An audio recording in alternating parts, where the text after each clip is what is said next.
That's a big warehouse, Scott. But a $50 billion building, that's a lot. They're building the electric, they've become a utility.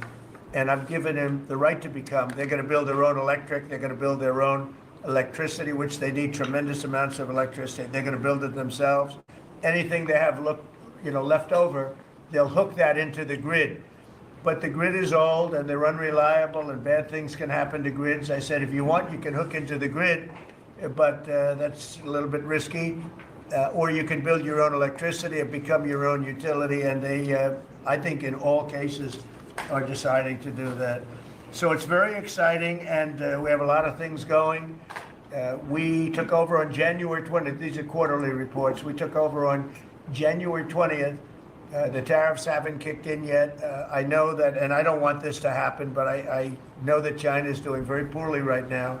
I just saw some reports coming out, and I don't want that to happen to China. I like the president a lot, President Xi. I don't want it to happen. I was actually saddened to hear it, but they are getting absolutely hammered in China. And, they're sending boats, the biggest boats in the world, carrying cargo like nobody's ever seen before. These are the biggest boats in the world, biggest cargo ships in the world. And they're coming and they're turning around in the Pacific Ocean. They're doing a big U-turn and going back because they don't want the goods, because 145% tariff. But at a certain point, I hope we're going to make a deal with China. We're talking to China, but their factories are closing all over China because we're not taking their product. We don't want their product unless they're going to be fair with us. And that includes intellectual property and other things. There are a lot of things far beyond just buy, sell. So we'll see what happens. But, I was not, because somebody said, well, were you happy? I said, I am not happy. I want China to do well. I want every country to do well. But they have to treat us fairly also. So with that, I think we're going to maybe go around, and we have some letters where the secretaries and people around the table are making statements about how they're doing and what's happening. And I could start with Pete on the left, because he's my least controversial person at the moment. No, they don't know how good he is. So we'll go around the table and you can hear it. And these are cabinet meetings where they're very open and transparent. And I can guarantee you Biden didn't do this. He didn't do this. Go ahead, Pete. Well, Mr. President, I think we're controversial because we're over the target. And like so many things, Mr. President, you inherited a demoralized military that couldn't recruit, that was perceived as weak after what happened in Afghanistan and elsewhere because of Joe Biden. And what we have seen since your election and the inauguration has been nothing short of a recruiting renaissance. Decades, it hasn't been decades since we've seen this kind of recruiting in the Army, the Navy, the Marine Corps, the Air Force. The men and women of America want to join the United States military led by President Donald Trump. And the police, by the way. Absolutely. And fire. I always mention the fire, but the police and fire, likewise they have waiting lists now, and 6 months ago it was a disaster. Truly historic. We can barely absorb the volume and retention as well. Men and women in the military who don't want to get out now that they have a real commander-in-chief. We're reinforcing standards. We're going to be fit, not fat, in our formations. We're welcome back all the folks that were forced out because of the COVID mandate. We've ripped wokeness out of the military, sir, DEI, trans, and it's Fort Benning and Fort Bragg again at the DOD. We're rebuilding the military, sir. The Golden Dome is well underway. F-47, reassuring allies and deterring enemies. We found nearly $6 billion in DOGE savings that we're going to reinvest, including $50 billion from the Biden administration focused on things like climate that have nothing to do with lethality and warfighting. And we will have, as you said, sir, the first $1 trillion budget that we plan to spend wisely on behalf of our warfighters. From day one, sir, we've helped get 100% operational control of the border, come alongside DHS and CBP. Right. We've got 11,000 troops on the border who now, because of the new national defense area, sir, can help detain illegals at the border and hand them over to CBP. It used to be if you saw camouflage on the border, they could hold binoculars, and that's it. Now we can detain and assist, and we're going to get 100% operational control of that border. Our NATO allies know they have to step up. The Houthis in the Middle East are feeling the weight of American power, and we're deterring communist China. So because of your leadership, sir, I believe we're making the military great again. And I thank you. Thank you very much. Thank you. Howard? So I have the pleasure of running the Investment Accelerator, which gets to recruit these companies. And you've never seen anything like the companies committed to building in America. Technology companies have committed over $2.5 trillion to build in America based on your tariffs, right? Sovereign countries, all backing, the whole Middle East and all these countries backing their sovereign wealth funds. They all want to invest in America, and they're coming in, again, over $3 trillion committed. So just those two topics, you're at $5.5 trillion. And then you've got the whole pharma industry knows it's got to come home because America pays for all the drugs of the world. So the pharmaceuticals have to come home, right? Autos coming home, industrials coming home. So, you know, we've got to train, and your great Secretary of Labor together and Secretary of Education together, we're going to train the workforce to build America. It's unbelievable.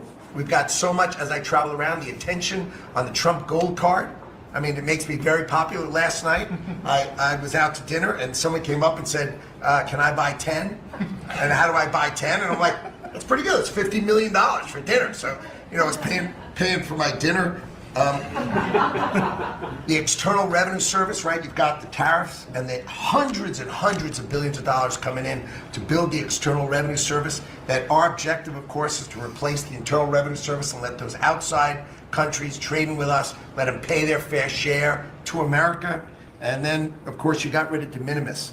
And what happened is these foreign countries were sending in little packages for free and knocking out our mom and pop businesses across America. You put an end to it, and you're going to rebuild the mom and pop and the small business of America. You're their president, and I'm proud to support you. It's very important. De minimis. It's very. It's a big deal. It's a big scam going on against our country, against really small businesses, and we put an end to it. Mr. President, so CAFE standards, we have the fuel economy standards on vehicles that are going to go to 50 miles per gallon. We are going to rewrite those standards, bring it down to something that's far more reasonable. Elon's fine with that, I hope. But it's going to drive down. It's going to drive down the price of a car in America, making cars more affordable for families. Also, Biden had the social cost of credit when we build infrastructure, roads and bridges, adding 3 to 5% on infrastructure costs. We've gotten rid of the social cost of carbon, driving down the cost to build roads and bridges across the country. We have what is called follow the law. So we have so many states and municipalities that don't follow the law. So whether it's DEI, discriminating against Americans, whether they give illegals driver's license, or their sanctuary cities or states, if you don't follow the law, if you're giving license to illegals, if you're having DEI policies, we're not going to fund your projects. So you got to certify in your state or in your city to get road and bridge money or rail money that you're actually following the law, which includes the executive orders from you, Mr. President. We're cutting back funding. We send research money, Mr. President, to universities to do research on more equitable and sustainable transportation systems. Projects that'll use data and public opinion to inform policy and infrastructure and technology benefiting diverse communities, including women and gender non-conforming people. Just stupid wastes of money. We're pulling that money back from universities. We should do good research if we're doing research in universities. And then one last thing, air traffic control. We don't have enough air traffic controllers, about 3,000 short. We're working on an agreement with the union, so when controllers become retirement eligible, we're going to cut a deal to try to get them to stay longer, stay in the tower. And then we have a plan to put more butts in seats in Oklahoma City, so we can get more students through the academy and into towers as well. It's going to take us a while to do that, to train them up, but we're in the process before our 4 years are done. Well before that, we're going to be at full capacity. Sean, do you want to tell them about, I think we have to bring it up. We have very obsolete equipment for air traffic controllers. The equipment, the towers have horrible equipment. It's been renovated for years. The money they spent over the last 4 years, this Buttigieg did a horrible job. They wasted billions and billions of dollars hooking up wire equipment to non-wire equipment to satellite equipment, and you're not, a third grade student would know it doesn't work. You can't work it. They wasted tens of billions of dollars. But we want to put a brand-new air traffic control system in, and you might want to Yeah, describe so that, please. this, you and I have talked about this. It's a state-of-the-art system, envy of the world. And it's, I mean, listen, our system is safe, but you would have hoped someone would have seen that there's a problem with fixed-wing aircraft and helicopters coming in at DCA. Someone should have seen that before we lost almost 70 lives. It's our job to look and see that we have an aging infrastructure around air traffic control.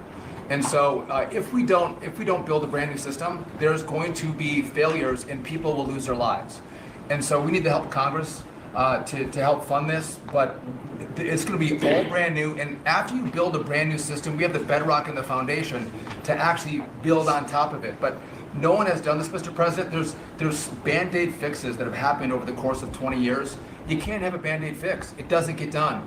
It has to be brand new. The technology, it looks like it's out of a 1980s movie. Old computers, floppy disks. We're using copper wires, not fiber.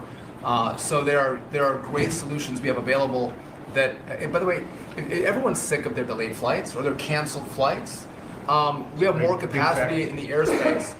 And if we build this brand new system, what you'll have is more efficiency in the airspace and it will be safer. So the economy will be stronger. We can have more flights and less delays. So I appreciate your support on that, Mr. President. Rebuilding that is very important. You wouldn't have had the helicopter crashing into the plane at 400 feet up when it's supposed to be 200 feet. That would have, bells and whistles would have been gone over, and you would have heard the screaming equipment saying there's a problem coming up in 15 seconds. You got to do something about it right now. And it would have also sent the word right into the helicopter, because I guess you'll be doing the full report on that, but it was pretty obvious what happened. And they were supposed to be at 200 feet, they were at 400 feet, and a terrible thing. And that wouldn't have happened if we had the right equipment. If we had the right equipment, you would have heard bells and whistles going off, and it would have alerted them long before that would have happened, 2 minutes before. They would have had a lot of time. So we have to do this. We have no choice, and we're going to do it. And we're going to be very proud of it. They did old equipment in new equipment, and you can't hook in old equipment to new equipment because it's different. Some is satellite and some is ground. The satellite doesn't work. This man would know that better than anybody, but you can't hook up a satellite system to a ground wired system. And if you do, you're wasting a lot of money. They spend billions. This is Buttigieg. They spent billions and billions of dollars trying to patch a system together. They had hundreds of different contractors, and the contractors were all fighting with each other. We're going to have one great big contractor, like the great big beautiful bill, which is going along very well. I guess I like great big beautiful, but we're going to have one great big beautiful contractor, whether it's maybe Raytheon, maybe IBM, maybe it could be any one of 4 or 5 different groups, but you put one in charge. They're very big, very powerful monetarily, and they give you a guarantee, and they hook up everything. They do every single thing. So they're responsible for the digging of the ditches and the fiber and every single element. And it's one system that's hooked in. It's not all these hodgepodge systems that don't work together, and it's just a shame. I mean, it's basic construction, but it's complex stuff, and there are a few companies that do it unbelievably well, and we're going to have that. So, good job, Sean. I know that's your big project. And Mr. President, no one has done it because it is complex. It's hard to do because as you're building a brand new system, you have planes taking off and landing, and so because it's complex, no one has done it. And you've given the directive and the support to make this happen. So well, thank you. ours is going to be an all-new system. It's going to all hook up. It's going to be the same tower. It's going to have the same equipment. And all towers all over the country, all over the world actually, mostly, are going to be hooked in together. And when there's a problem, when planes are too close, you will hear a sound that's very ear-shattering. And I've heard it. And it's amazing. I mean, honestly, it's amazing. It's real genius stuff. And we didn't do that. What we did was just waste money. You could have just thrown it right out the window. What they did in this last 4 years was disgraceful. Whether it was the border or this, you name 100 different things. The worst administration ever.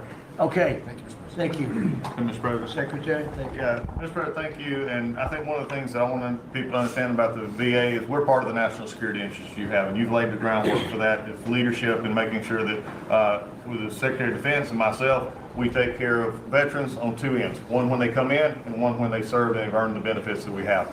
And one of the things is if we're not doing our job on our end, then the recruitment and all goes down on the other end because we have a full spectrum. That's what leadership is about. What we found, speaking the last 4 years, is we found an administration that wanted to throw money and people at problems, but they didn't want to put leadership in. They just put money and people at it, and we saw wait times stay the same. We saw issues of suicide rates, death by suicide, not change. We saw a homelessness issue barely go down. We saw disability claims skyrocket. When you took place, over 250,000 back dislodged, which we're already bringing down almost 40,000 so far just in the last couple of months. But we've also put back what you, and I was in Congress when this happened, and I was glad to see it, the Mission Act is back front and center at the VA. We're actually doing community care. We're actually giving the veteran the choice that they've earned and they deserve, whether they can get their VA care inside our facilities or in the community. It's their choice. It's VA care. We're going to give them the highest quality care wherever they want to go. Also, we're expanding out options for treatments and others for those that are new. We're experimenting and looking at new counseling ideas, all new drug techniques that we can help with PTSD, TBI, the things that are affecting our veterans right now. But also we've taken the leadership to take people and bring them back into work where they're actually communicating. They're back in our offices. We put thousands of people back in. We're processing more claims daily than we were in the last little bit, hit 1 million before has ever happened, and we're actually bringing it down. I've actually taken our deputy secretary, and he is actually handing a strike force now to bring down that disability claim, plus our regular work that we're having done. We've also taken almost $300+ million and taken it out of contracts that we've all heard about so far. We were doing contracts for meeting notes and PowerPoints. And if our folks didn't know how to do meeting notes and PowerPoints, go online and learn yourself. We're not going to pay for it anymore. And we took $360 million and put it back into community care and also our health records management system that we have. We've opened 6 new facilities just in the last little bit so all the media who wants to talk about how we're hurting healthcare, we just opened 6 new facilities. By the way, thank you, you're welcome. As we go from that, we continue.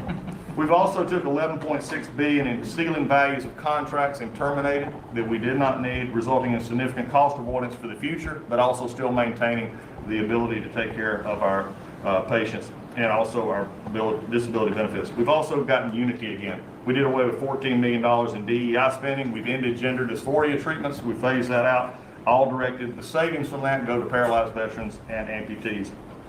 We've also continued to work toward, as you've, in anti-Semitism and also anti-Christian bias that we saw. The biggest thing though, Mr. President, I wanted to state, is you told me when you said for me to take this job, you said take care of my veterans.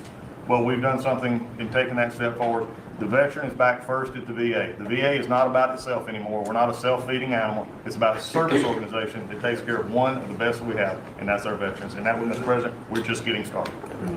Thank you, Doug. How are you doing with the suicide rates? We're getting, it's tough, Mr. President. That's something that we're looking at.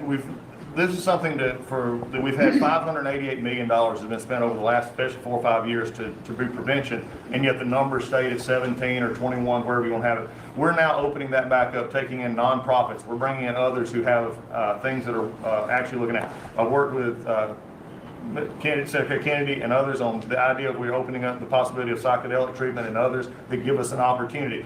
We got to research it, make sure it's good, but it's opening up that possibility. And I think, again, veterans are understanding now that we're putting them first. When I go to these hospitals, they're actually coming up saying thanks. We're back in where we need to be, and we're seeing a workforce develop. So suicide is going to come down. It's also going to take some transition stuff that your Secretary of Defense has been very helpful on. We've got to transfer them out of the military so they come to us better, but we're working on that. Good. Very good. Thank you. Jameson? Mr. President, it may come as a surprise, but this has been the busiest 100 days in the history of the government. In history. You know, this is the biggest deal ever done. If you sold IBM, ExxonMobil, and 5 other companies together, it's peanuts compared to what we're doing. This is the biggest deal ever done financially in the history of the world. And I think we're doing great. You're going to see some big, big results. Go ahead.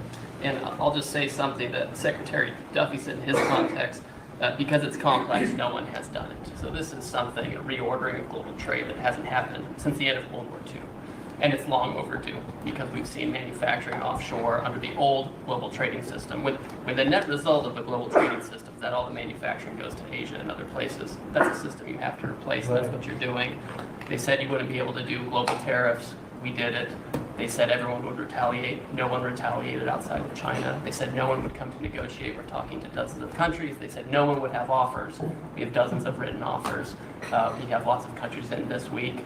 This is like a break for me to come. You have the list, you have the list that you want to do Sure. with all the countries that want to negotiate. They Sure. all So want to this is- negotiate, they want to make a deal. don't zoom in on this.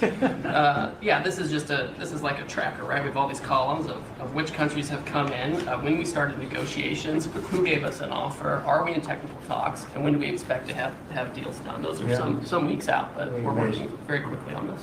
Thank you. Thank you, James. You're gonna have a lot of fun for the next 3 weeks. Fun, it will be fun. Have anything? Mr. President, the last 4 years, the world experienced a total lack of zero leadership under Biden. And then we've had 100 days of your leadership with respect, with strength, starting with there'll be all hell to pay if you don't let our people go. Dozens, over 40 Americans have come home under your leadership. Far more terrorists are no longer threatening the homeland under your leadership, pulling all of these agencies together, including the evil individual responsible for the Abbey Gate bombing, and to sit with the 13 Gold Star families, and you showing that follow-up and that justice has been incredible. But pulling this great team together, Mr. President, everything from revitalizing shipyards to cyber to space, that takes this entire team working together. It's an honor to serve you in this administration, and I think the world is far better, far safer for it. Amen. Thank you very much. The Abbey Gate is really important. This was a horrible thing that destroyed the image, frankly, of the Biden administration. What happened there was a disgrace. It should have never happened, and Pam is working very much on prosecuting that person. We have the person, and he'll do well. I have no doubt about it. Thank you very much, Michael. So the CIA, I don't know, Radcliffe, I don't know if he's going to say anything. He's probably the one person here that's not allowed to talk about the great job he's done, but go ahead anyway. Mr. President, as you know, at your direction, the CIA has deployed our unique covert action authorities in various places and continents to successfully advance your national security and foreign policy priorities, to advance peace, to end wars, to take terrorists off the battlefield, and to keep illicit drugs from coming into this country and harming Americans. Unfortunately, as much as I would love to detail your accomplishments in that regard, we can't do so in front of this crowd. But you and I both know, Mr. President, that you have had a profound positive impact on America's national security posture, and Americans are safer because of your leadership. What I can talk about publicly is, as has been mentioned, the CIA provided the intelligence that led to the apprehension of the Abbey Gate bomber, who is now being prosecuted by our great Attorney General and providing a measure of justice to those 13 families that suffered as a result of that disastrous Afghanistan withdrawal during the last administration. In addition, at your direction, Mr. President, the CIA has negotiated and secured the release of Americans like Mark Fogel and Ksenia Carolina, who have been wrongfully detained, sending the message that you will forget about no Americans that are being held in other places unfairly and unjustly. And finally, Mr. President, the CIA is being restructured at your direction to focus on our core mission and to eliminate the well-documented politicization that has taken place in the intelligence community from bad actors in the past, to focus on our core mission and to make America safe again. Thank you for the opportunity, Mr. President. Good job. You're doing a great job. Thank you very much. Russell? We're obviously involved in a number of budget bills that are moving, trying to make sure all of your priorities are reflected in the reconciliation. Working on our upcoming budget. Wonderful job by the entire cabinet on that front. Details soon on that front. Sending up rescissions bills to Congress for things that Elon has found But the regulatory aspect is something we don't talk about enough. And right now, you've given us a goal of 10 for 1. We are working right now with all of the agencies to rack up how big of a deregulatory agenda that we can have. When you came into office, you basically stopped $200 billion in costs to American families just by stopping the Biden regulatory agenda. That's about $2,000 per family.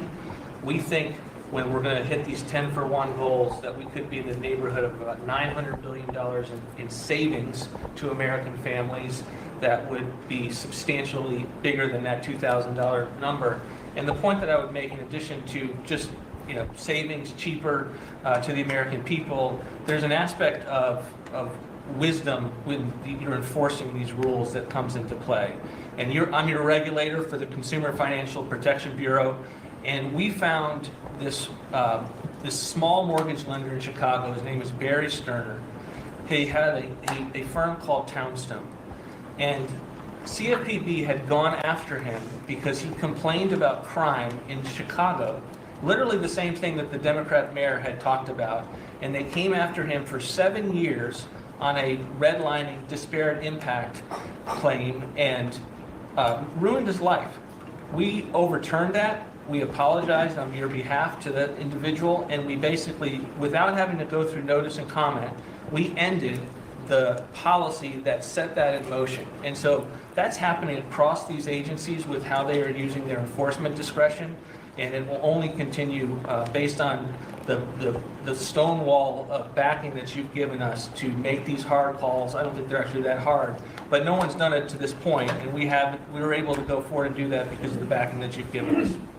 So maybe the biggest thing we're working on, maybe bigger than tariffs in a certain sense, is we call it the one big beautiful bill. And that's wielding its way right now through the Senate. And John Thune has been actually amazing. And the Speaker has been so great, Congress.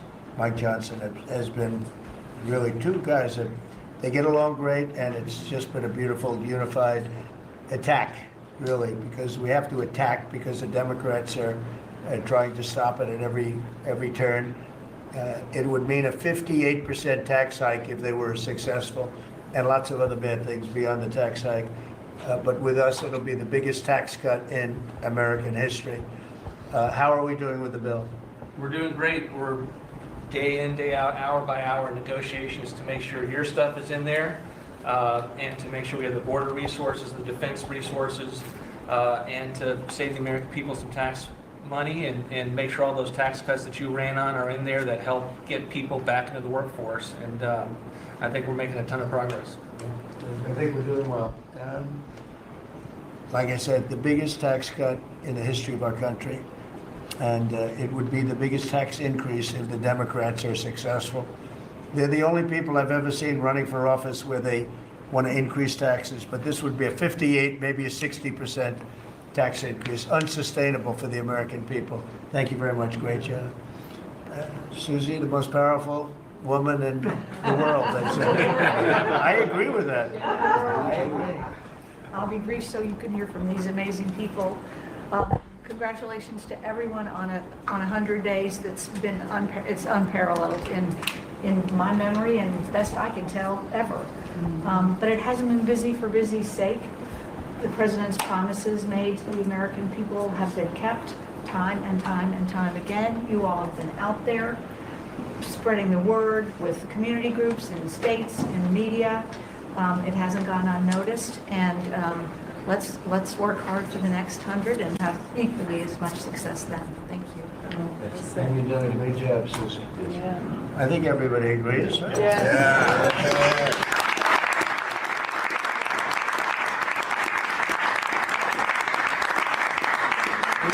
Do we have anybody that disagrees, please? In front of the media. In front of the- Please raise your hand if you have the courage to do so. Anyway, go ahead. Yes, sir, Mr. President. Thank you. And you made it very clear that you wanted to put America first.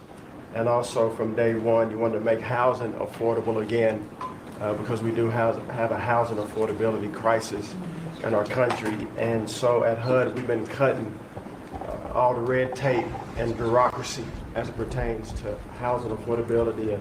unleashing creativity of our builders and developers around our country and restoring local control. We took down the affirmatively furthering fair housing rule, as you know, which was a zoning tax from Washington. So no longer will Washington be picking winners and losers, but localities and elected officials in different states and cities will have that flexibility. Also, you alluded to securing the border, and such a great job has been done with all of our partners at the table. And at HUD, we want to make sure that the resources that we have now, which is American taxpayer dollars, in the Biden administration, they prioritize illegal aliens over the American people. And so we signed an MOU with Secretary Noem at DHS to make sure that HUD-funded housing only goes to American citizens and no longer will it go to illegal aliens coming across our border. We have about 9 million people living in subsidized housing in our country. 59% of illegal alien families use some sort of welfare program costing us $42 billion a year. And so we have prioritized American and American people only to live in HUD-funded housing. And also to make housing affordable, we also signed a partnership with Secretary Burgum at DOI to use underutilized federal lands as you campaigned on and promised to identify those lands to build affordable housing in our country so that people can realize the American dream. We also restored biological truth, as you did in sports. We have the equal access rule at HUD, which we took that rule down to ensure that at women shelters, that those that enter those shelters would be of the same sex, and that we would protect the ladies of our country. No longer will those that identify as women but are not women be able to enter our shelter so that we can protect the ladies that we serve. Along with our DOGE task force, we identified over $2 billion in savings. At HUD, $260 million at HUD were just in contracts, $4 million were DEI. And so we took those contracts down and de-obligated and sent back $1.9 billion back to the Treasury for the American people. Again, we want to be good stewards over the American taxpayer dollars. And so, Mr. President, thank you for your leadership in this. And we have a tremendous team at HUD, and I'm so grateful to be part of this team around this table to take care of the American people. And I consider it a great honor and humble to do so. Good job. Yes, sir. Thank you. Yes, sir. Appreciate it. Brooke? Well, I'm not sure if anyone's heard, but the price of eggs is down. I know it's news. Listen, sir, today on, as we celebrate the 100th day, I think that it's just such a joy and an honor to continue to do this work, so thank you for that. We have been obviously very focused on the cost of groceries, specifically eggs led the way, as you have so eloquently discussed over the last few months, and we're holding tight on a very significant decrease, which is great, and investing where we need to there. As I mentioned before the press came in, we have had a massive issue with Mexico on water, getting water to our farmers along the border for decades. When I worked in Texas 25 years ago, we were fighting with the Mexican government over the water then. You got involved about 2 weeks ago. That evening, I started conversations, and as of just a few days ago, thanks to Secretary Rubio's great deputy secretary and I have been negotiating, and we hit the best deal, I believe, in history on behalf of our farmers, and thanks to your leadership and your strength on that. And that's a really big deal long term for those farmers in the southern part of the country. On the energy side, I know we've got Secretary Burgum and his partner, Secretary Wright, but we often forget that agriculture has a major piece of the energy dominance agenda, not just timber, not just minerals, but biofuels. So we continue to support that great leadership coming from those agencies and doing hopefully our part as well, and they've been incredible in that. Our farmers have been hurting under the Joe Biden administration. There was a 30% increase in the cost of input, so the cost of doing business for these farmers over those 4 years. When we left the White House the first time 4 years ago, we had a $0 trade deficit with our agriculture products. After 4 years of Biden, that hit $50 billion because they just didn't make an effort. And so obviously that's $50 billion less dollars at a time of very thin profitability for our agriculture community. So the Congress passed because the last administration didn't get a farm bill done either, the farmers were hurting there, so Congress stepped in. I say all that and basically said $10 billion to move out. USDA, fastest in history, that money went out to those farmers that couldn't make plant their crops. And so I'm really proud of that, and you'll hear a lot of that from our farmers today, that this USDA is moving more quickly than any ever before. And we're not organizing money based on the color of skin and other ways, which was how the last administration was moving out. We've canceled $6 billion in contracts thanks to our great friend Elon Musk and his Doge team. A lot of those were DEI, gender, studying transgender mice. Who knew that the racism in pest management, we've canceled all of it. We're going through a major restructuring. USDA is one of the biggest agencies. It's sort of a catch-all. And we're really downsizing and aligning around putting farmers first, which is really important. A big part of USDA, though, is food stamps. It is perhaps one of the largest, if not the largest, welfare program.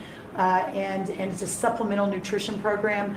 Secretary Kennedy and I have been working very closely. We were in Texas yesterday talking about nutrition and agriculture. You can't make America healthy again without your farmers and your ranchers as your partner. So ensuring that our food stamp program and those at the bottom end of the socioeconomic ladder really have access to nutritious foods as we're facing an obesity crisis and a chronic disease crisis, which I'm sure Secretary Kennedy will touch on. And the final thing I'll say is this morning, Secretary Noem and I, together, and I brought a picture because I think this is important and it goes to why we're here. This is a South Dakota ranching family named the Mods. They are a fifth generation ranching family. Charles Mod, in his 30s, bought the ranch from his granddad, I'm going to show the press, when he was 17 years old. Those beautiful children, Lyle and Kennedy, his wife Heather.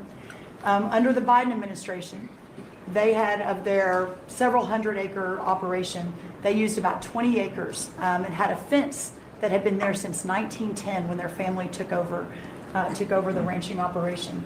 There had never been really any problem that had been brought to their attention. Perhaps there was a minor dispute over, again, 20 acres.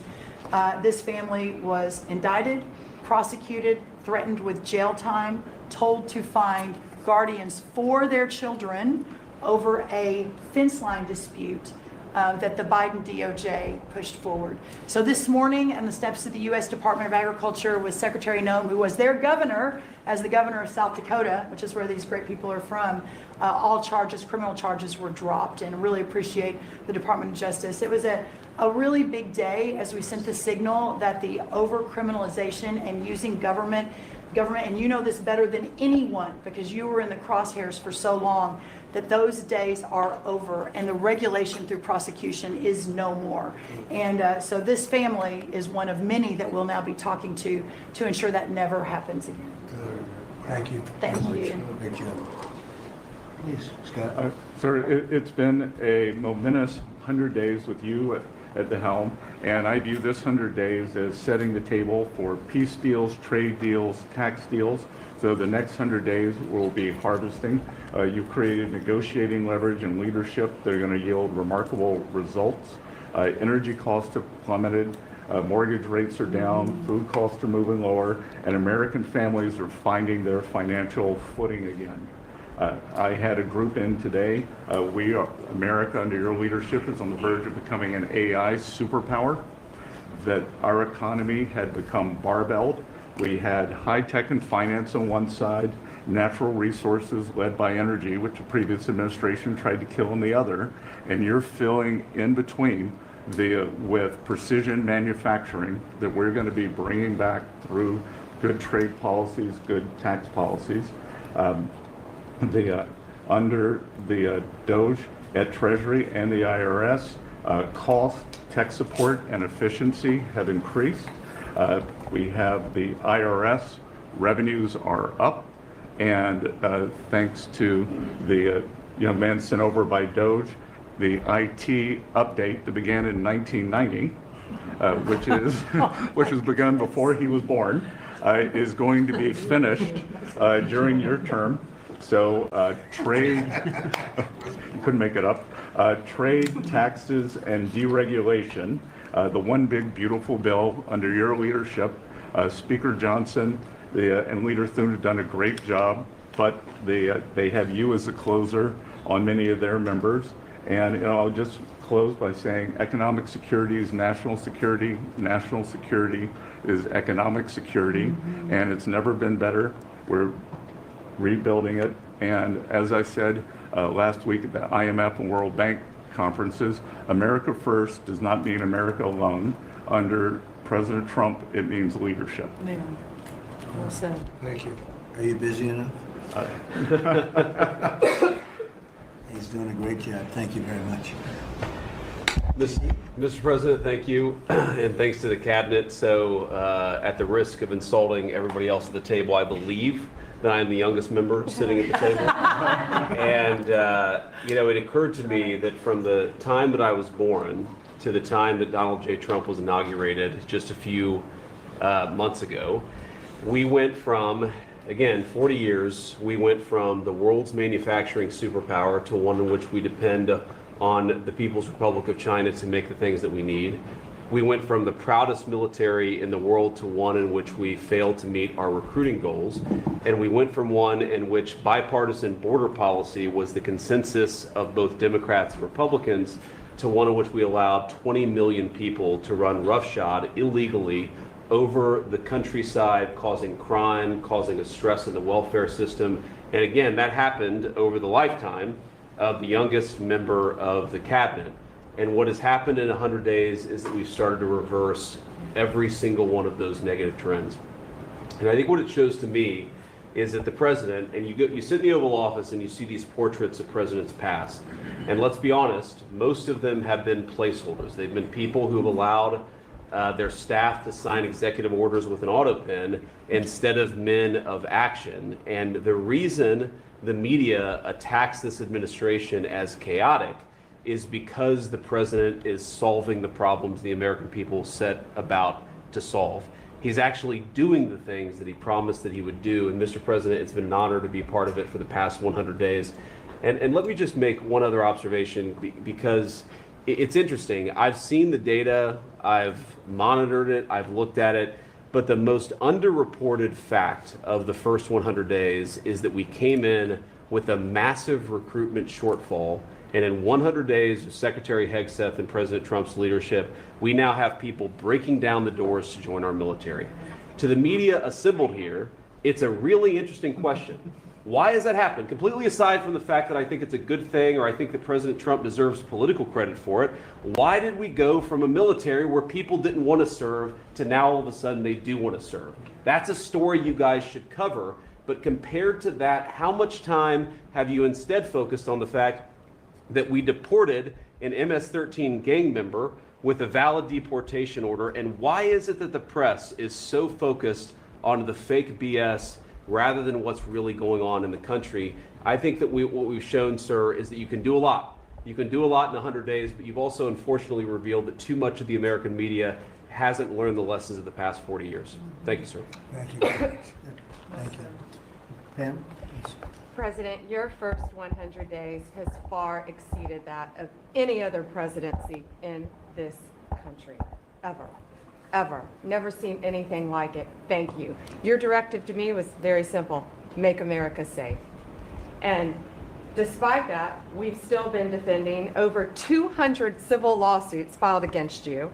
On top of everything else, I think I'm representing every one of you in this room in some capacity. And no, you will not be arrested by the U.S. Marshals. Over 200 lawsuits, over 50 injunctions. And now we've got multiple cases in front of the Supreme Court, and we will succeed, and we are doing great in front of the Supreme Court, President, and we'll continue on with that. I was at DEA yesterday, and they said to me, you, Donald Trump, have taken the handcuffs off of DEA agents. And as a result of, since you have been in office, President Trump, your DOJ agencies have seized more than 22 million fentanyl pills, 3,400 kilos of fentanyl since you've been your last 100 days, which saved, are you ready for this, media? 258 million lives. Kids are dying every day because they're taking this junk laced with something else. They don't know what they're taking. They think they're buying a Tylenol or an Adderall and a Xanax, and it's laced with fentanyl, and they're dropping dead. And no longer because of you, what you've done. ATF, since you've been in office, President, along with DOJ agencies, seized 14,500 guns off the streets. Why aren't people reporting that? 651,000 rounds of ammo.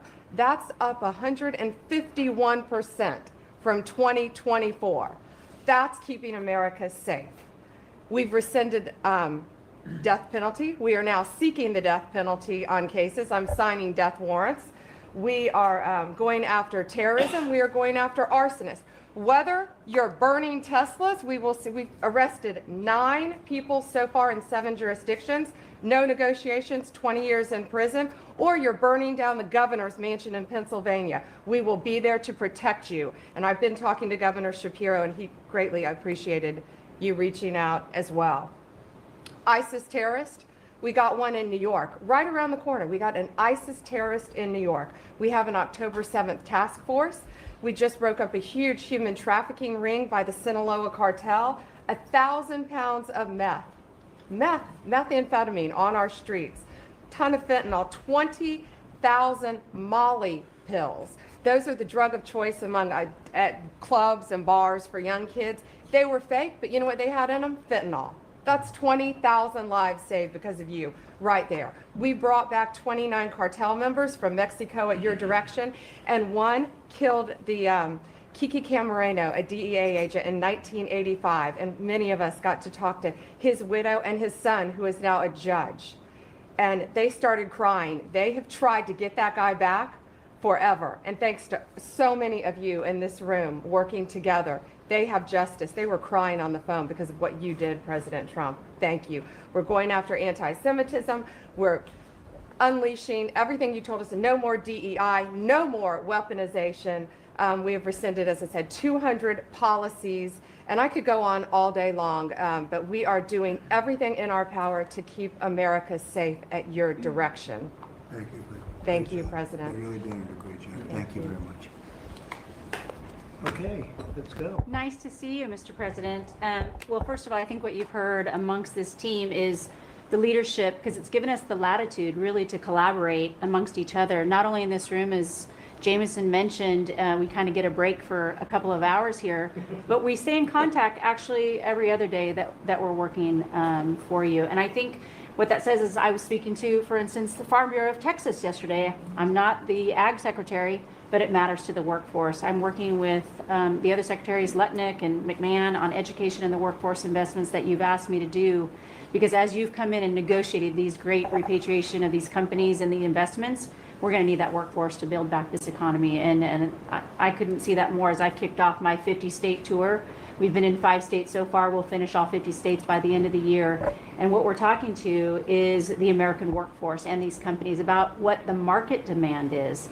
That's the difference, that we finally have made that connection. What do they need? How quick do they need it? And how fast can I get these either apprenticeships toward that million that we've put that lofty goal? We've already added 80,000 new apprenticeships already just since January. So at the Department of Labor, that tour has kicked off, and I couldn't be more honored to be on the ground and see my colleagues that we're passing in the skies, but we're on the ground together because we're all collaborating together. One of the things that we're talking about, illegal immigration, I have put states on notice. I warned all 50 governors that if they continue to reward illegal immigration by treating unemployment benefits as a handout, they're going to lose their federal funding as well. We can no longer continue to give unemployment insurance to illegal immigrants. And so I've let those governors, and I sent out that letter last week. We also eliminated discriminatory DEI offices within the department, specifically the Office of Federal Contract Compliance Programs. Most of our federal contracts were really just to focus on DEI enforcement. We were really punishing a lot of these companies. If they weren't complying, they weren't going to have a federal contract. We've let go of that program completely. $4.4 billion in unspent COVID funds came back to the Treasury from the CARES Act. Billions were collecting dust in these coffers, in the state coffers. We've asked for that money back to return to the Department of Treasury. We saved $250 million by canceling America Last, is what I call it, foreign handouts, including funding for things like transparency, and accountability for Uzbekistan cotton industry. It doesn't make sense that we're funding, these foreign, and thank you to DOJ and to the government efficiency, what we have found with the fraud that we're seeing. I mean, some of these things are so ridiculous, you can't believe it. No, I write them down and I Just read them based more on than once. cotton like this farmers? county trip. Yeah, it doesn't It make sounds like a sense. comedy sketch. That's right. And so again, with the executive order preparing Americans for high-paying skilled trade jobs of the future, that's our goal. The trades is where we're being focused, but all companies, and we want to make sure we're on hand for that. And, what I want to say is thank you to government efficiency, because you asked us, when this transitions out, will our departments and our agencies continue that government efficiency? And I think that we've surpassed that in the Department of Labor. Out of our 14,000 federal employees, 3,000 have taken the DRP, and we offered it again. So over 21% have taken that offer. And we'll keep our critical workforce, MSHA, OSHA, and wage and hour, and make sure our workers stay safe. So with your leadership, Mr. President, I couldn't be more honored to serve. I know we were probably the last to know each other, but we're getting to know each other well. And the team that you have assembled is really an honor to serve with. So thank you, Mr. President. Thank you. You're doing great. Thank you very much. Chris, please. Mr. President, you ran on unleashing American energy. And 100 days have shown the tremendous impacts that can arise from the unleashing you have enabled. I'll just hit a few highlights. Number one, oil, gasoline, and diesel prices are the lowest they've been in years. How does that happen in 100 days? That's a messaging. Your message that we're pro-energy. We're not against energy, we're for it. That sends a message to the marketplace that supply is easier to grow now and supply will be coming. And that's already led to tremendous savings for American consumers across the country. And we need not only more affordable energy, but we need a lot more energy. Want to highlight, I think a couple of us have touched on, is AI. This is a new emerging critical industry that's very energy intensive. It is not acceptable for the United States to not be the leader in AI. We must win the AI race and lead in that, and that's going to take a lot more energy. If you had not won election, we would not have won the AI race. Full stop. Energy would not have been there to enable us to win. Reshoring of manufacturing. These trillions of dollars you led off with, it's going to come back to our country to make chips, to make steel, to make automobiles, to make artificial intelligence, to make all of these industries we've outsourced. That's only going to be possible with way more American energy. But we have that energy. We have those resources. We have those businesses. We have those capitalists. We just need to stop standing in the way of them and follow the lead you've set, which is to enable them, not to subsidize them, not to help them, to enable them to invest American money and create American jobs here. Regarding our balance of trade, the second largest export of the United States is liquefied natural gas. Second fastest. In the next few years, it'll be our largest export in our country. But yet, 18 months ago, the Biden administration had said, we're going to stop issuing permits for new LNG export terminals. That's just nuts. That's a great competitive advantage we have, huge balance of trade driver, a huge industry just coiled and ready to go. I just came back from Poland last night. They are thrilled that America's back in business again and that the rest of Europe can get off of Russian energy and can enable their own economic growth with secure, reliable, affordable energy from the United States. Also witnessed the signing ceremony for a deal between two large American businesses to build a huge nuclear power plant in northeastern Poland, the first of this design built in Europe. It'll be the first of many. I spoke with many other nations over there. They want to buy more American gas. They want to get American technology. They want to have a partnership with us. And they shared the message I delivered to Europe in my keynote remarks is that unleashing energy is the way you make your society safer, more prosperous, more free, and that these sort of over-the-top climate alarmism doesn't do anything to help the environment of our world, but it does impoverish people, it does reduce the security of your nation, and it makes you weaker. I think that's a constant message many of us around this table have brought to Europe. We want our friends in Europe standing up again and leaning in. A lot great is happening under your leadership. We're unleashing consumer products that Americans wanted to buy that Biden was making illegal. I'll be in Georgia on Friday at Renai's manufacturing plant. Tankless natural gas water heaters, incredibly popular product. They almost became illegal. The return of common sense is incredibly welcome across this country, across the world. And back to Elon, that extra thing, we're going to deliver all of this with less people, less money, less burden on the U.S. taxpayers. Not smaller departments and smaller services, better, more thoughtful services done more efficiently and smarter. The way you'd have to run a business. We've got to get our fiscal house in order, and you and the people around this table are making it happen. Thank you, Mr. President. I'm honored to be here. Good job. Thank you very much. Please. Yes, Mr. President, you are 100% correct. The border is 99.99% safe, under control.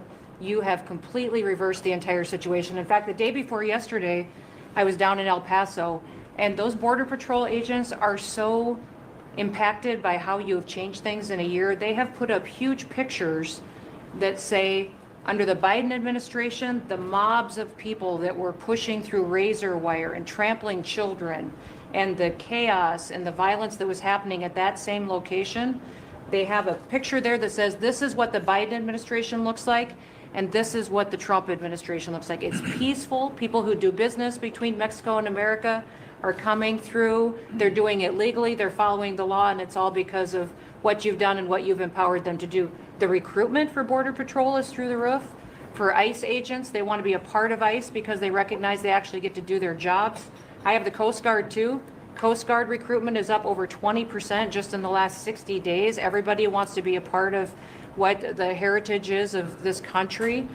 We've repositioned the entire Coast Guard fleet to focus on border and drug interdiction. As we've secured the border, the cartels have gone to the water and are going out in maritime waters to move their drugs into this country. The Coast Guard just in the last 2 months has taken into custody over 126 tons of cocaine, millions of doses of fentanyl. It's just amazing. And the aliens that they are deporting is incredible too.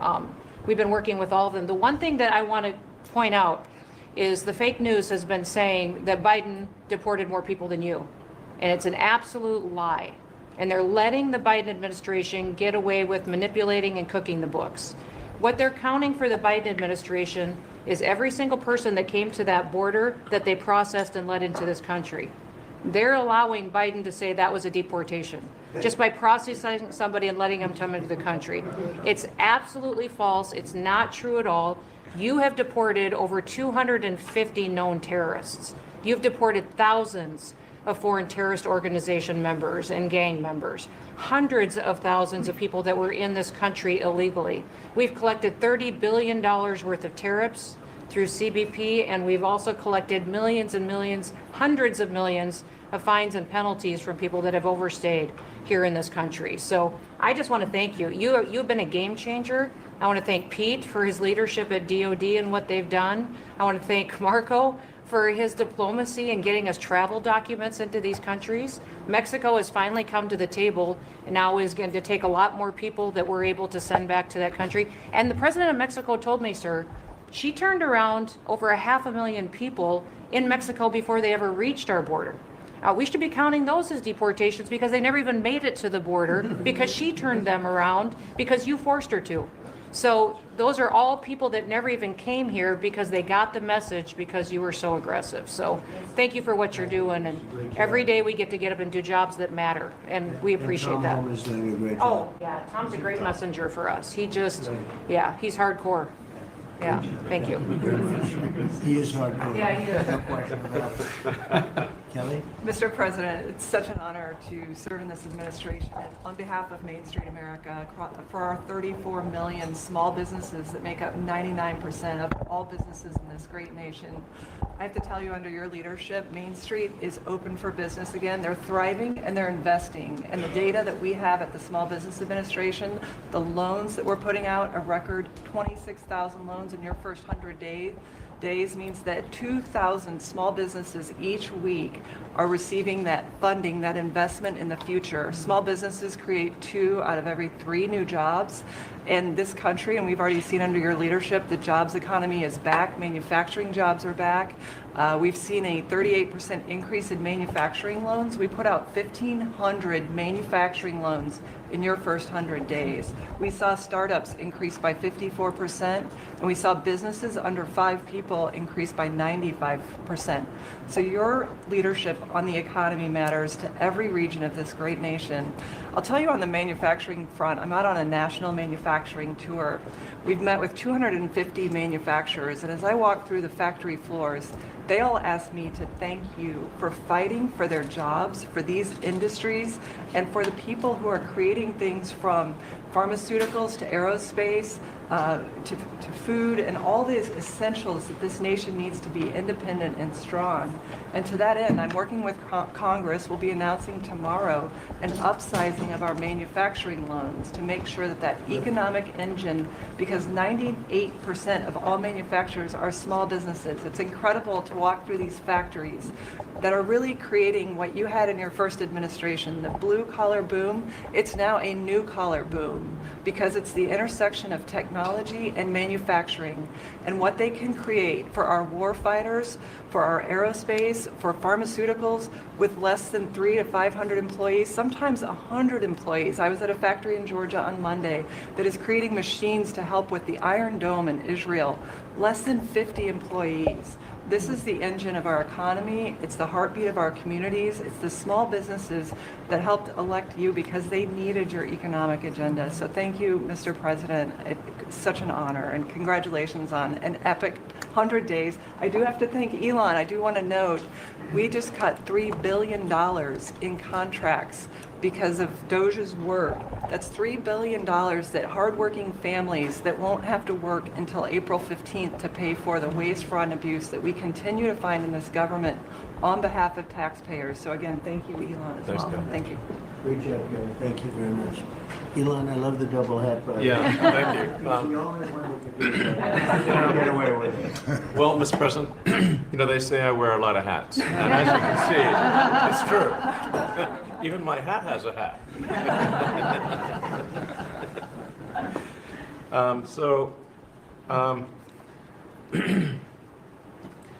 You know, the American people voted for secure borders, safe cities, and sensible spending. And that's what they've gotten. A tremendous amount has been accomplished in the first 100 days. As everyone has said, it's more than has been accomplished in any administration before, ever, period. This portends very well for what will happen for the rest of the administration. I think this could be the greatest administration since the founding of the country. We all want to thank you for your help. You really have sacrificed a lot. Been treated very unfairly.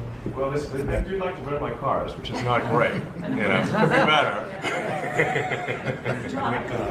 But you have been treated unfairly. But the vast majority of people in this country really respect and appreciate you, and this whole room can say that very strongly. You've really been a tremendous help. You opened up a lot of eyes as to what can be done, and we just want to thank you very much. And you know, you're invited to stay as long as you want. At some point, I guess he wants to get back home to his cars and his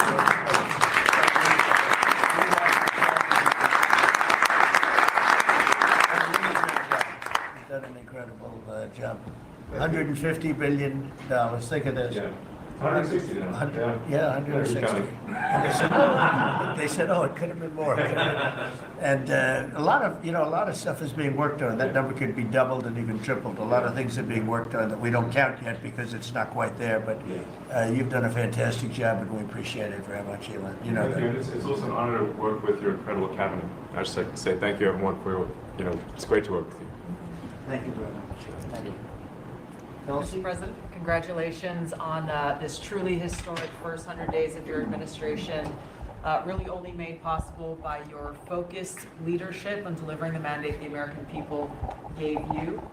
You've empowered all of us to deliver that mandate, and I'm grateful to have the privilege of leading the intelligence community towards ending the weaponization, politicization of the intelligence community that's gone on for far too long. And building out what is truly a lean and agile and effective intelligence community that is helping you deliver that promise to the American people of safety, security, and freedom. So, Mr. President, I'd like to highlight just 3 of the areas where we are helping to support your leadership and your work in making America safe again and bringing about these changes. First of all, because of your designation of cartels as foreign terrorist organizations, I took immediate action with our National Counterterrorism Center to prioritize their focus on those terrorists and gang members who are trying to enter our country through legal or illegal means, and to seek out those who already are here in our country because of the Biden administration's 4 years of open borders. We've been working very closely with your great Attorney General's team at the DEA to get these known cartels into our systems, to be able to stop them at the border, and turning over names to Department of Homeland Security and the FBI to be able to find those who are already here in our country. Just the other day, we found 700 alien terrorists who have ties to MS-13, Tren de Aragua, and the Sinaloa cartel. Just yesterday, our NCTC identified almost 600 individuals with ties to other terrorists who came through our borders illegally, claimed asylum, and under the Biden administration were paroled here within our borders. Secondly, Mr. President, like too many organizations in the federal government, the ODNI has become very bloated with too much waste and abuse going on within the organization. We've done a few immediate steps. We are doing more.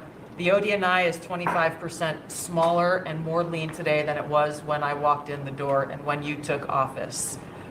Secondly, we have just this morning actually shut down a human capital office. As soon as you issued the executive order to stop all DEI activities, we did that, shut down the DEI office. But we discovered this human capital office that was essentially a slush fund for DEI initiatives, hidden under the guise of human capital, that closed down this morning, saving taxpayers $150 million. We'll soon be announcing an additional $2.6 billion in savings with other programs and contracts that do nothing to ensure our national security interests. And lastly, we're working every day to hold the deep state accountable, to end the politicization and weaponization of the intelligence community. This past week, I sent 3 criminal referrals for illegal and unauthorized leaks to the media of classified intelligence for prosecution. We have 11 more that are under investigation. We've revoked, at your direction, 67 security clearances, and we continue the work of declassifying documents, as we have already around the JFK assassination. We have more coming for the assassination of Bobby's father, Senator Kennedy, and MLK assassination.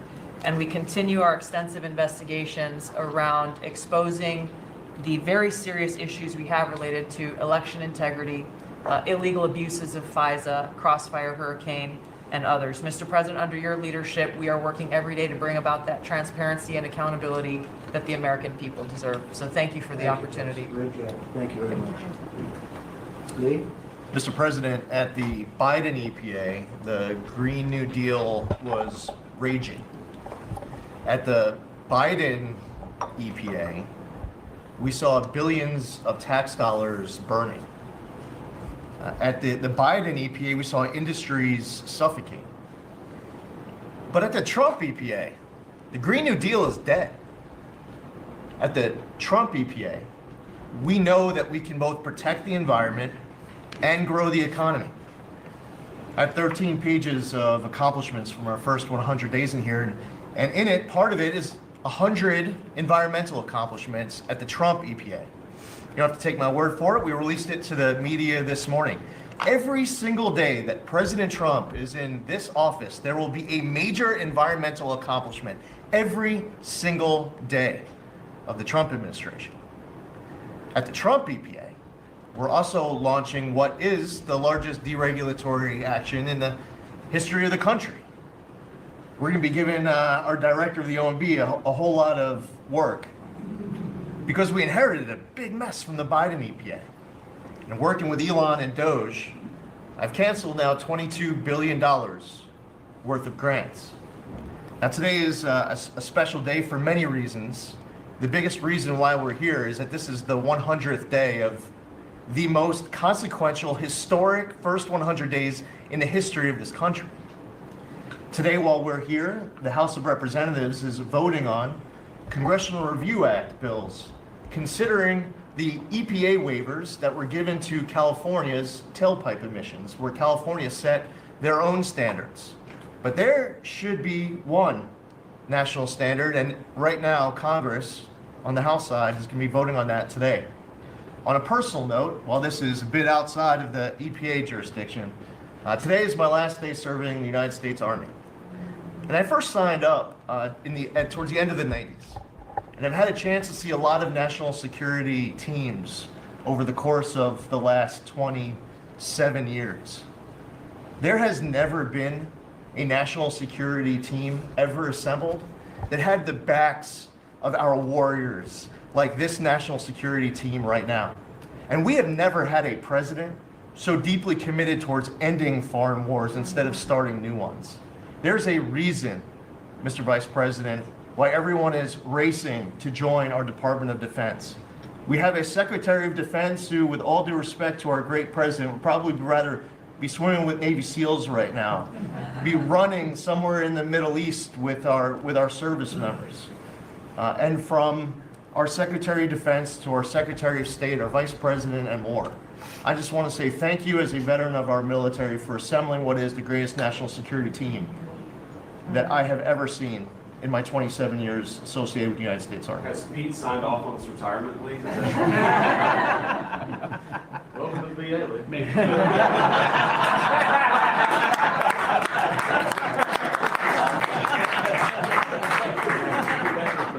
Thank you for your service. You're doing a fantastic job. We appreciate it very much. So, Well, Mr. President, I don't think I have ever worked so hard to try to fire myself. We're certainly making great strides in that. We've reduced the folks over at the Department of Education by about 50% now through our RIF program, and so we've closed a lot of the district offices, consolidated, so there are a lot fewer people working a lot more efficiently in the Department of Education. The commissioners of education in every state, and I was at a meeting with them not too long ago for not only our states but our territories. They are thrilled with the opportunity now to be able to have more control over the education in their states, to get rid of a lot of the red tape and regulation that's kept them from doing what they're doing. So we're seeing, I think, great improvements. We'll see test scores, I believe. It'll take a bit for them to be able to go up, but I think now that they're going to have the opportunity to put in their own programs, we'll see that grow. At the same time, we've been focused on higher education for our universities.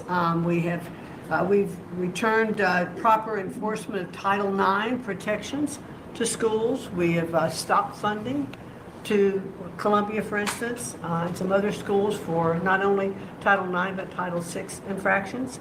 And those are moving along. I think we've brought people to the table. They know that you're serious. You meant what you said. They're going to make changes. They're making their campuses safer again. Anti-Semitism was just out of control in many of our universities. And so some tried to, in fact, Harvard is sued, and they're saying that it's, First Amendment infraction. No, this is civil rights, safety on our campuses for our young students, who are there. And with Pam's help and the task force that we formed with HHS, with GSA, with other agencies, we're going to make sure that our campuses are safe. And so there's a lot of good work going on. I think one of the biggest things, you'll be very happy to hear this, Mr. Vogt, that we are putting back into place collecting on our student loans that have been delinquent since March of 2020.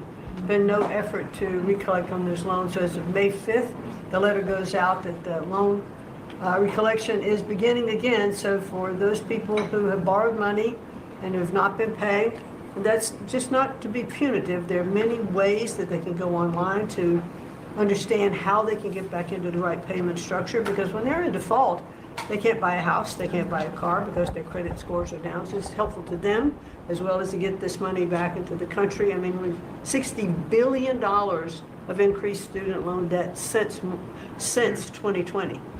And in total, we've got almost $1.7 trillion in student debt. So we're gonna start getting it back.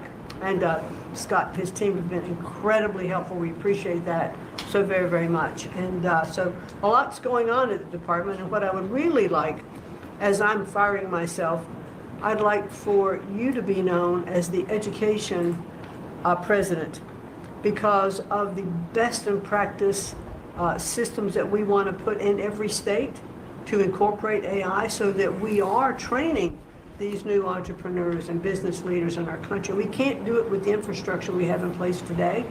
So you have to be working on that at the same time. So we're going to be doing that. So thank you for your charge to elevate education so that we are providing for every student access to excellent education. Thank you, sir.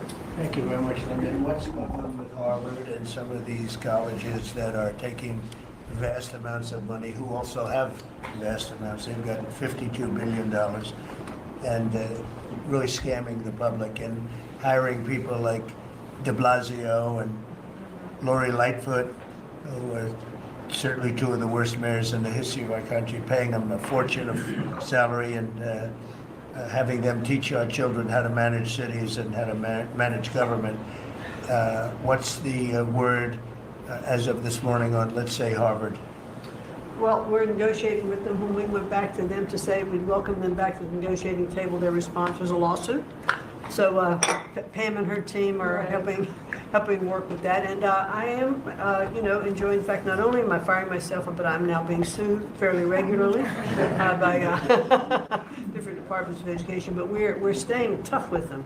The other thing that we're looking at also are the 117 violations of these big universities like Harvard and others who are not reporting, as they're required to do by law, foreign money that comes in and how much that is and where it comes from. And so that is a And very... students. Yeah, and it's very Where are serious. these people coming from? Yeah, Yes, exactly. sir, we pulled back their grants because Harvard isn't responding to us, criminal activity by their students. And until they give us that list, they're not getting any more grants from Homeland Good. Security. I think we should pull it back. We did. The students they have, the professors they have, the attitude they have is not American, and I think you should. A grant is a grant. We don't have to give grants. Exactly right. So we'll pull back the grant. All right, very good. Thank you very much. Thank you. Bobby? Mr. President, thank you for your extraordinary leadership over the past 100 days. We are already making America healthy again. We announced last week the ban on the 9 petroleum-based synthetic dyes, food dyes. Within 2 years, within 2 months, we're going to ban the worst 2 of them. I am working with Secretary Rollins on dietary guidelines, the dietary guidelines that the President Biden's administration gave us. 453 pages. They're basically unreadable. And they are the product of the same kind of politicized science that drove Fruit Loops to the top of the food pyramid. And we're going to do real science, gold standard science. We're going to develop we have till December to do it, but we are working very, very fast together. We're going to get it done by the end of the summer in time to drive major dramatic changes in the school foods, school lunch programs over the next school year. I'm working also with Secretary Rollins on the SNAP program and to get sodas and candy off of the food stamp program. 10% of food stamps go to SNAP. And I want to thank you for your courage. You are a business-friendly president, probably the most business-friendly in our history, but you're also willing to stand up to very, very powerful businesses, and you've shown that again and again.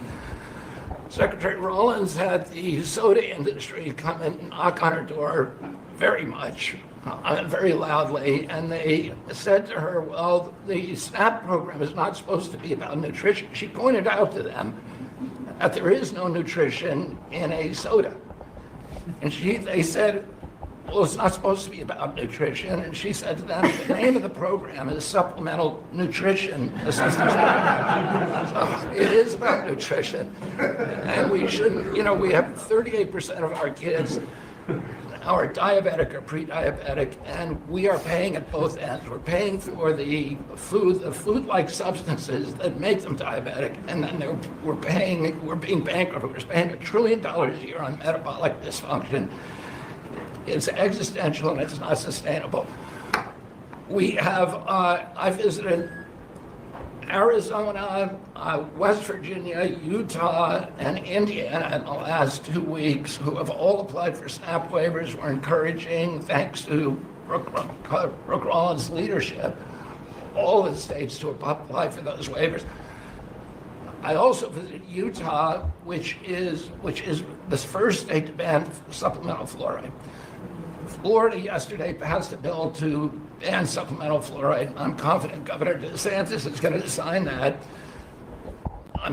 We are working, Lee Zeldin and I are working together to change the federal fluoride regulations, to change the recommendations, and we're looking at the science now.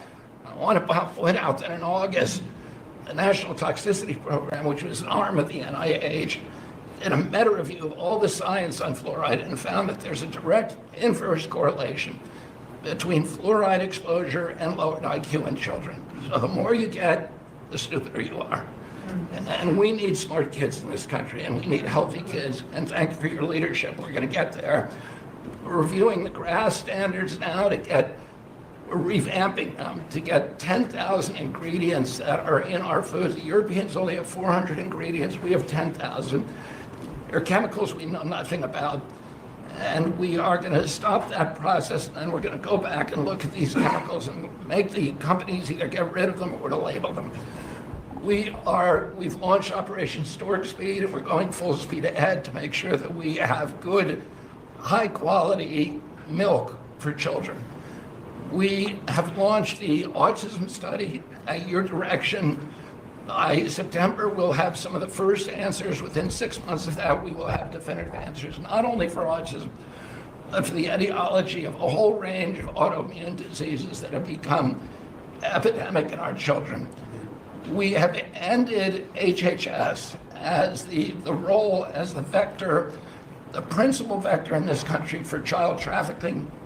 And during the Biden administration, HHS became a collaborator in child trafficking and for sex and for slavery. And we have ended that, and we're very aggressively going out and trying to find these children, the 300,000 children that were lost by the Biden administration. And we have ended funding for gender mutilation, surgeries, and other kind of gender dysphoria practices. And thanks to Elon, we have saved $67 billion at our agency without compromising any of our critical programs. Mr. President, I want to thank you for your vision, for your leadership, for giving me the 100 busiest days of my life, and most exciting and most rewarding. And there's, over the next 100 days, we're going to do much, much more. That's good. Thank you very much, Bobby. Very good, very important. Thank you. Doug, please. Well, President Trump, on your first day in office, you wisely declared a national energy emergency. And this was essential because it was the signal that we're going to go 180 degrees from the disastrous and dangerous Biden policies that were based on a climate ideology that was the root cause of the inflation in this country. It was the root cause of wars abroad. It was the root cause of our manufacturing disappearing from our country. We can't have energy security. Without energy security, we can't have national security, and you understood that. But now with everything that's flowed from that, dozens of other EOs that you've done, America is back in the energy business. As Chris said, there's been a signal that's sent around the world. Capital is flowing, coming back in. The smart money is coming to this country. And now you've given us a chance to win the AI arms race against China. We know we're up against a formidable competitor. China opened up 94 gigawatts of coal in the last year. That's more than all of California and all of New York combined in the last year. We've had presidents in the past, the Biden administration, that were running away again under this climate ideology. You've embraced baseload power in this country. I'll never forget standing in the East Room with you, surrounded by the coal miners around this country, where you said, hey, big, beautiful coal. As we work to try to identify the balance sheet of America, our earliest estimate is that the coal resources in America, just on public lands, could be worth $8 trillion with a T. That was all going to be taken off our balance sheet if we weren't going to touch it. But now we're back in the business. I was 1,800 feet underground in a coal mine in Alabama a couple weeks ago. They do metallurgical coal. Without metallurgical coal, we can't produce steel. This is a plant. This is a plant that would have been in a mining operation that would have been shut down under the Biden administration. What we're doing here, back in the business, we're doing leasing. We're leasing for oil and gas. We're leasing for timber with Brooke Rollins. We're leasing for grazing. We're leasing for critical minerals, which is key. And when we lease the public lands appropriately and by the law to do that, we're bringing in revenue. We're bringing in jobs. We're helping strengthen America. And so we're treating our natural resources like the American balance sheet they are. And America's resources, the 700 million acres of surface that's public, the 700 million of subsurface, the 2.5 billion offshore, all contain what we need to have self-sufficient supply chains. And so in this, we're focused deeply on critical minerals. The Biden administration put us in a real predicament right now. The whole trade team, the whole cabinet, Susie's jumping in, leadership across everybody, the National Energy Dominance Council. But of the top 20 critical and rare earth minerals that we need for defense, that we need for industry, China's controlling 85% of the refining for that.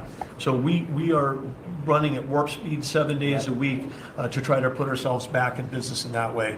So, and I want to just close out by saying a couple other things. One is the border. Few people realize that 41% of the southern border is in Department of Interior. And then we've got a few more percent that come with Brooke and with the Forest Service. But that's been a risk area. Part of the reason everyone's pouring into our country, Biden wasn't enforcing the border laws. They definitely weren't enforcing it on public lands. And so again, using tying two presidents that had a great propensity for action, Theodore Roosevelt in 1907 created what was called the Roosevelt Reservation, 60-foot strip that go from Texas all the way to the Pacific Ocean, because he was worried in some future state there might be smuggling. I don't think he was anticipating human smuggling and fentanyl trafficking, but that has been largely unused.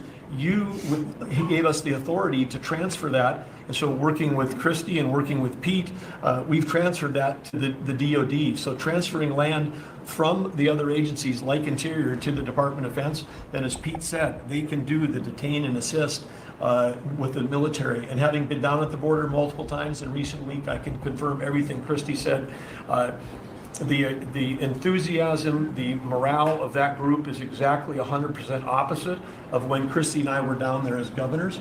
I had Border Patrol people say that they were multi-generational service in that law enforcement that said, my wife and I are telling our children never to go into this thing, to go into Border Patrol. People this time were saying, I got a 17-year-old. As soon as they turn 18-year-old, they're signing up.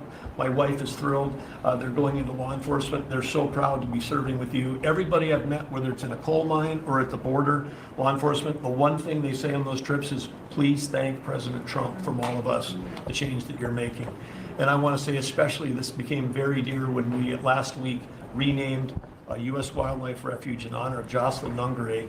Jocelyn Nungare, of course, lost her life tragically to illegal Venezuelan gang members in this country in a horrific way. But her mother, Alexis, was at that ceremony.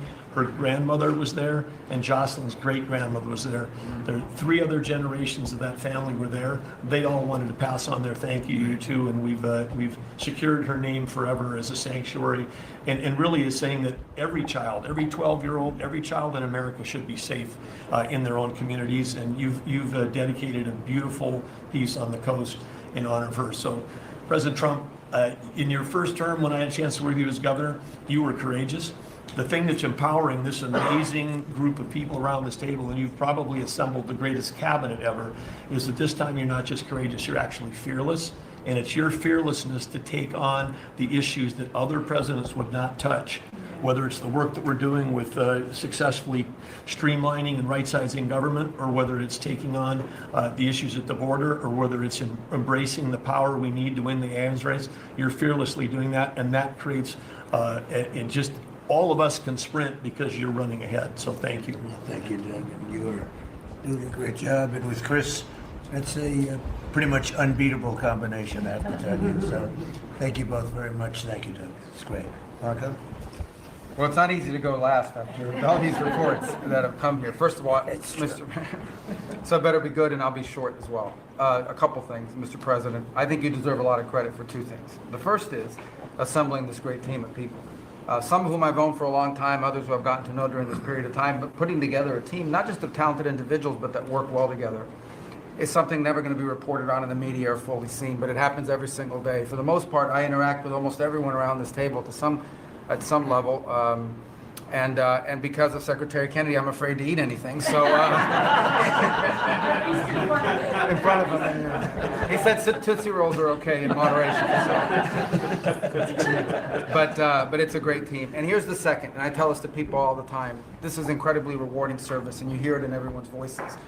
Traditionally, in the past, and it's one of the problems we got in as a country, is presidents would say, okay, let's go do something, and then they would have to do a study, and then a study on the study, and then a long internal deliberative process, and by the time you got to it, it was too late, or somebody had forgotten it.